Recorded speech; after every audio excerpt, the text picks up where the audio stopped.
अस्सलाम वालेकुम everyone, welcome to my channel. एक बार फिर आप लोगों की खिदमत में हाज़िर हुआ हूँ। उम्मीद करता हूँ आप सब लोग खैरियत से होंगे। आज मैं आप लोगों को कुछ इंटरेस्टिंग बताने जा रहा हूँ। आज मैंने सोचा कि क्या बताऊँ, तो फिर मेरे दिमाग में एकदम से ख़्याल आया क्यों ना आज हम एंटीबायोटिक पर बात करते हैं।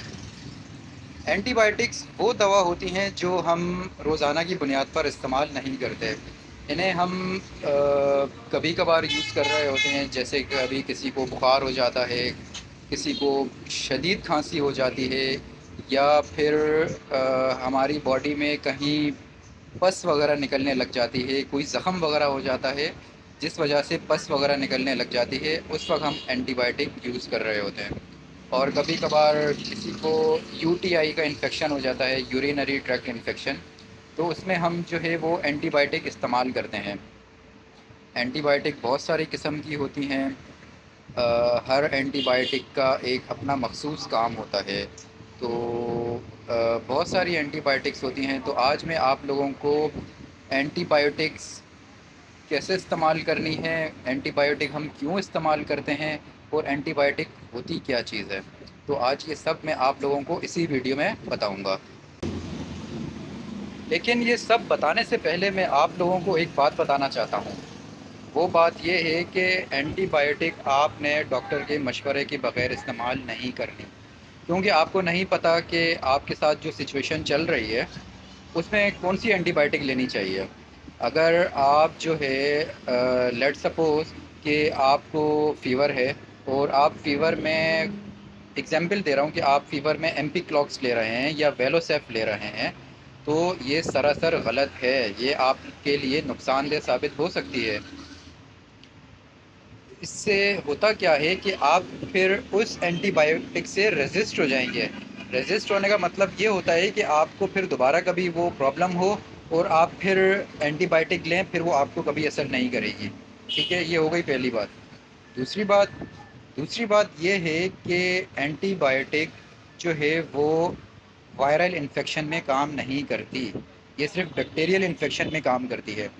अब वायरल इन्फेक्शन क्या होता है, जैसे कि मौसम चल रहा है कि ज़ुकाम हो गया, ठीक है, रनी नोज़ हो रही होती है, ज़ुकाम हो रहा होता है, खांसी हो रही होती है, तो उसमें एंटीबायोटिक काम नहीं करती। उसमें फिर एंटी वायरल मेडिसिन्स यूज़ की जाती हैं, वो काम करती हैं। एंटीबायोटिक के बारे में मैं आपको बता देता हूँ। अगर आप एंटीबायोटिक ले रहे हैं तो चलें मैं आपको बता देता हूँ कि कौन सी एंटीबायोटिक किस लिए यूज़ हो रही की जाती है। हमारी सबसे पहली एंटीबायोटिक है एम्पीक्लॉक्स।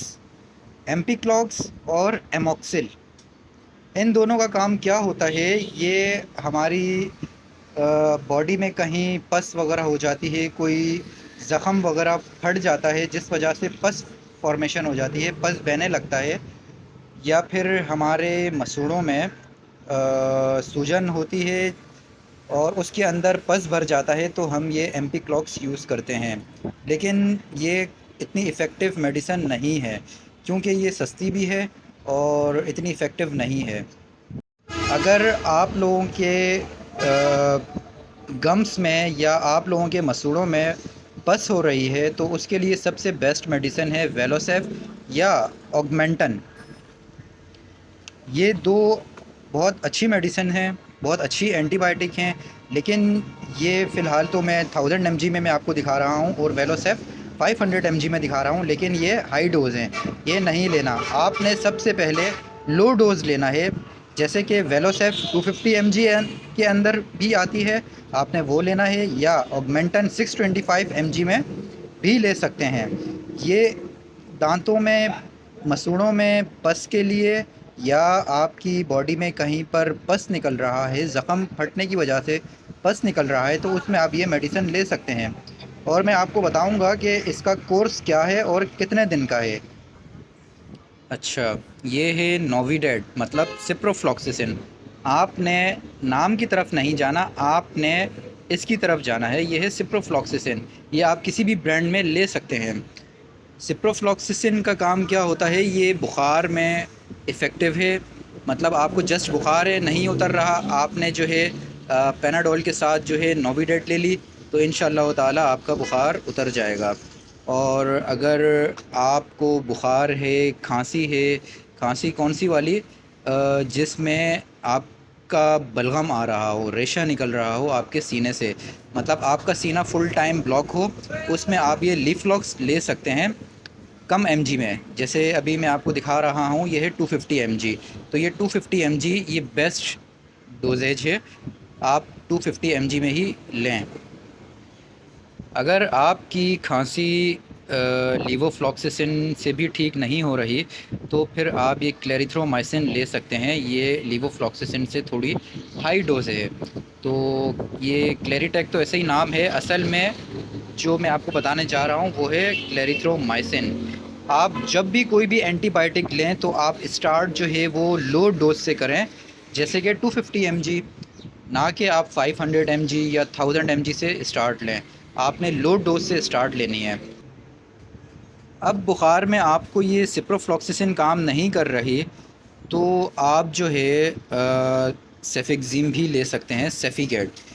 یہ ڈیفینیٹلی کام کرے گی کیونکہ یہ براڈ اسپیکٹرم اینٹی بائیوٹک ہے. اگر first generation antibiotic, second generation antibiotic کام نہیں کر رہی تو آپ براڈ اسپیکٹرم اینٹی بائیوٹک لے سکتے ہیں، جو کہ ہماری سیفکزیم ہے. یہ ہے سیپٹران. یہ بھی بہت اچھی اینٹی بائیوٹک ہے. اگر آپ کے کان بہہ رہے ہیں، کان میں کوئی پرابلم ہو گئی ہے، کان بہنے لگ گئے ہیں، تو آپ جو ہے یہ سیپٹران لے سکتے ہیں. یہ آپ کے کانوں کے لیے سب سے اچھی اینٹی بائیوٹک ہے. یا اگر آپ کے کہیں باڈی میں زخم پھٹ گیا ہے اور اس میں سے پس آ رہا ہے تو اس میں بھی آپ یہ سیپٹران لے سکتے ہیں. یہ بھی بہت اچھی اینٹی بائیوٹک ہے، اچھا آپشن ہے یہ. تو یہ تھی وہ اینٹی بائیوٹکس جو کہ ہم جب بھی کچھ ہمیں ہوتا ہے ہمارے گھر میں یہ اینٹی بائیوٹکس استعمال کی جاتی ہیں. تو اب آتے ہیں اس کے استعمال پر، اور اینٹی بائیوٹک کس طرح سے کام کرتی ہے باڈی کے اندر. ہوتا کچھ یوں ہے کہ ہماری باڈی کے اندر وائٹ بلڈ سیل ہوتے ہیں جو کہ ہمارا ڈیفینس سسٹم ہوتا ہے. ڈیفینس سسٹم مطلب ہماری باڈی کی آرمی ہوتی ہے وہ. تو ہوتا کیا ہے، جب باہر سے کوئی اٹیک کرتا ہے ہماری باڈی کے اندر تو ہمارا ڈیفینس سسٹم مطلب جو ہمارے وائٹ بلڈ سیل ہیں وہ اس کے خلاف لڑتے ہیں. تو ایک وقت آتا ہے کہ وہ لڑتے لڑتے تھک جاتے ہیں، کمزور پڑ جاتے ہیں. کس کے خلاف؟ جو باہر سے بیکٹیریا نے ہماری باڈی کے اندر اٹیک کیا ہے. تو پھر ہم اینٹی بائیوٹک کا استعمال کرتے ہیں، جس کی وجہ سے ہماری باڈی کا جو ڈیفینس سسٹم ہے، جو ہماری باڈی کی آرمی ہے، وہ اسٹرانگ ہو جاتی ہے. اور جو باہر سے جو بیکٹیریا نے جو اٹیک کیا ہوا ہوتا ہے ان کو مارتی ہے وہ باڈی کے اندر. مطلب ہماری باڈی کے اندر فائٹ چل رہی ہوتی ہے بہترین قسم کی. تو جو ہے اینٹی بائیوٹک جو ہے ہماری باڈی کے اندر جو بیکٹیریا ہے، جو ہمارا وائٹ بلڈ سیل ہے، اس کے ساتھ مل کر باہر والے بیکٹیریا کو مارتا ہے اور ان کو بھگا دیتا ہے باڈی سے. تو اینٹی بائیوٹک کا یہ کام ہوتا ہے.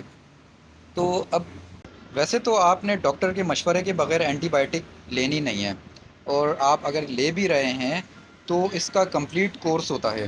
اینٹی بائیوٹک کا جو کورس ہوتا ہے اس کا جو دورانیہ ہوتا ہے وہ کم از کم 5 دن ہوتا ہے. آپ نے 5 دن اینٹی بائیوٹک لینی ہوتی ہے. اگر آپ اینٹی بائیوٹک لے رہے ہیں، آپ نے 1 ڈوز لے لی، 2 ڈوز لے لی، 2 دن آپ نے مسلسل اینٹی بائیوٹک لے لی، اور آپ سمجھتے ہیں کہ اب میں جو ہے پہلے سے بہتر ہو گیا ہوں، اب مجھے مزید میڈیسن کی ضرورت نہیں ہے. یہ آپ بہت غلط سوچ رہے ہوتے ہیں. اس طرح سے نہیں کیجیے گا. آپ نے اگر آپ ٹھیک بھی ہو گئے ہیں تو آپ نے 5 دن کا کم از کم کورس پورا کرنا ہے. اینٹی بائیوٹک ایک ٹیبلٹ صبح لینی ہوتی ہے اور ایک ٹیبلٹ رات کو لینی ہوتی ہے. آپ نے 10 ٹیبلٹس کا کورس کرنا ہے 5 ڈیز. اور جو ہے اینٹی بائیوٹک جو ہے آپ نے سوچ سمجھ کر لینی ہے. میرا مشورہ یہی ہے کہ آپ جو ہے ڈاکٹر کے مشورے کے بغیر اینٹی بائیوٹک نہ لیں. اگر لے بھی رہے ہیں تو کمپلیٹ کورس کے ساتھ لیجیے. اگر آپ کو ہماری ویڈیو پسند آئی ہے، آپ ہماری ویڈیو کو لائک، شیئر اور ہمارے چینل کو سبسکرائب کیجیے، اور مزید آنے والی ویڈیوز کا انتظار کیجیے. انشاءاللہ مزید آنے والی ویڈیوز وہ آج کی ویڈیوز سے بھی زیادہ انفارمیٹیو ہوں گی. اپنا خیال رکھیے گا. اللہ حافظ.